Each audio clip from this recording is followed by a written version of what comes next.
So hey friends, if you saw my video where I showed you how to use the axe to split underhand without picking up a bunch of wood, if you see here, these maple rounds are anywhere from 18 inches to 2 foot diameter. Here's my hand.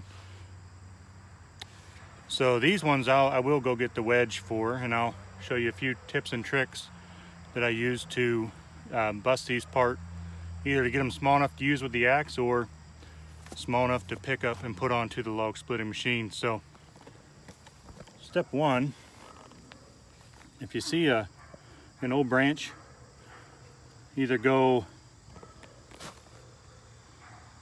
this is a little bit hard to show in one shot for how far I am, but you either want to go directly with the branch or directly across the branch. So if you take a look at what the wood is telling you, these check marks that start almost immediately, it's a good place to start for your clues.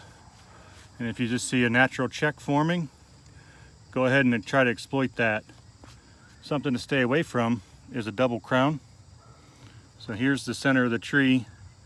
Here's where, when this tree was younger, it must have had a separation because it has a second center right here. So if you try to split through this, you're going to have a bad time.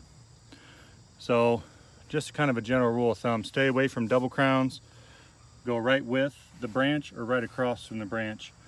Another thing you want to make sure to do is you want to put the wedge on the outside edge. You don't want to start splitting right down the middle. That's the oldest part of your tree. It's going to be the strongest part of your tree. So if you come out here, start on the edge, you won't lose any leverage or anything. That gives the tree somewhere to go as you start to spread the wood with the wedge, and you can actually split it all the way across if you start your wedge right here. So I'm gonna go get my wedges and my sledge and see what we can get into. Well, this round right here, hasn't been cut long enough to start checking on its own, but I look and there's only one center. So, and as I look around it, no obvious big branches sticking out.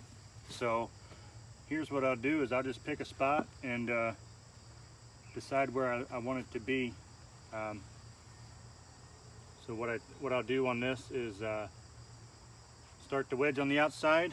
I use two wedges typically. One's primary, one's a rescue, and I'll start it just wherever's convenient, and then I'll start driving it on the outside. This maple's kind of soft, so it'll come with a couple taps like that, then you're ready for your big swing. So here's where you want to keep everybody clear, including your own legs and feet, because sometimes the wedge will pop.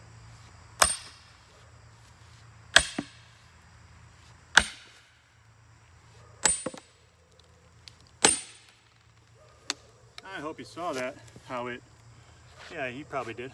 It split all the way across. So you can either use your rescue wedge there to help it out. Sometimes with a little bit of leverage from your sledgehammer handle, you can rescue it that way.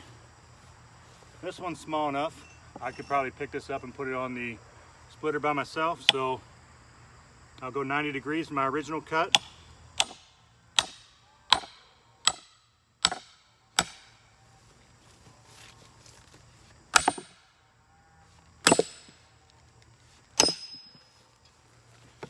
And when you see it jump like that, it's split clear through. So this round that I couldn't have picked up before is now in 3 pieces. Again, I can either do the hand axe to split the rest of it, or start at the machine and finish it off that way. But that's the long and the short of how to do it with the wedge. Hope you found it useful.